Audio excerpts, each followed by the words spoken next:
বন্ধুরা আপনাদের সাপোর্টে আমরা ভিডিও বানাই, একটা লাইক দিন আর সাবস্ক্রাইব করতে ভুলবেন না। আপনারা প্রিয় সিরিয়াল কোনটা নিচে কমেন্টে লিখে জানান, দেখি তো কার সিরিয়াল ফ্যান বেশি। চ্যাটার্জি বাড়িতে আজ রক্তে ভেসে গেল সাদা মেঝে। এক মুহূর্তের ভুল আর বনলতার ষড়যন্ত্রে মৃত্যুর সাথে লড়ছে লাজু।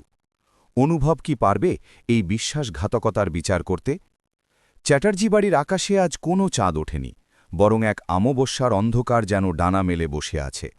সেই অন্ধকারের চেয়েও কালো এক ষড়যন্ত্রের জাল বুনেছিল মেজ বৌদি বনলতা। সে জানত সুদেবের জেদ আর অন্ধ রাগকে যদি একবার উস্কে দেওয়া যায়, তবে এই বাড়ি থেকে তার পথের কাঁটা লাজুকে চিরতরে সরিয়ে দেওয়া সম্ভব। কিন্তু সেই ষড়যন্ত্রের পরিণাম যে এত রক্তক্ষয়ী হবে তা হয়তো বনলতাও কল্পনা করেনি।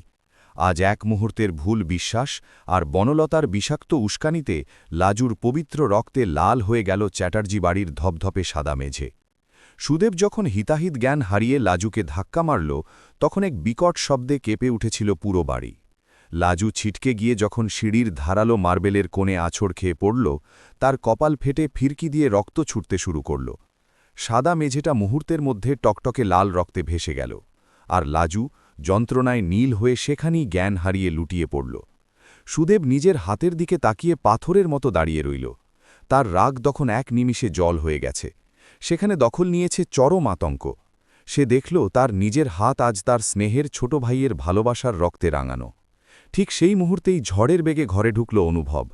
সে বাহিরে থেকে ফিরেছিল লাজুর জন্য কিছু একটা সারপ্রাইজ নিয়ে, কিন্তু ভেতরে যা দেখল তাতে তার পায়ের তলার মাটি সরে গেল।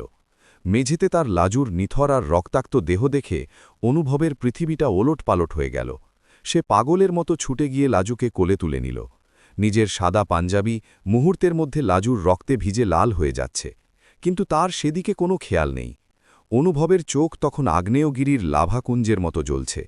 সে সুদেবের দিকে ফিরে সাপ জানিয়ে দিল, বর্দা, আপনি আজ থেকে আমার কাছে মৃত। যে হাত আমার লাজুর রক্ত ঝরিয়েছে সেই হাতের সাথে আমার আর কোনো সম্পর্ক নেই। কিন্তু অনুভবের আসল রাগ গিয়ে পড়ল সেই কালনেগিনী বনলতার ওপর। অনুভব জানত সব কিছুর মূলে কে আছে। মাঝরাতেই অনুভব এক ভয়ঙ্কর প্রলয়ঙ্কারী রূপ নিল। সে সবার সামনে বনলতার চক্রান্তের প্রমাণ হাজির করল। বনলতা যখন দেখল তার সব খেলা শেষ, সে পালানোর চেষ্টা করল, কিন্তু অনুভব আর যমরাজের মতো তার পথ আগলে দাঁড়াল।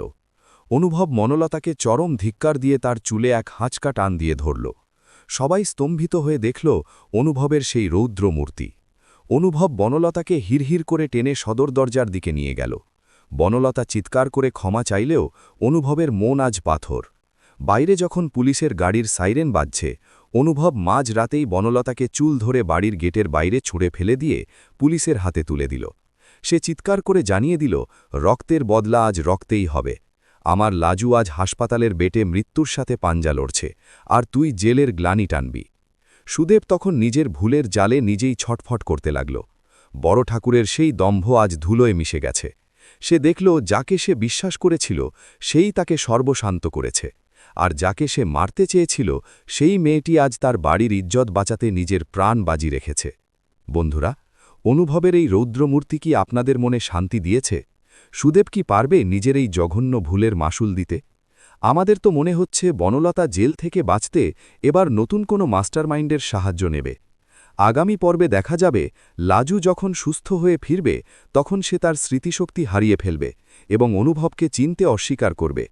কি ঘটবে চ্যাটার্জি বাড়ির কপালে? জানতে হলে আমাদের চ্যানেলের সাথে থাকুন। ভিডিওটি ভালো লাগলে লাইক ও শেয়ার করুন এবং সাবস্ক্রাইব করে বেল আইকনটি প্রেস করে রাখুন। ন্যায়ের জয় হবেই। ধন্যবাদ।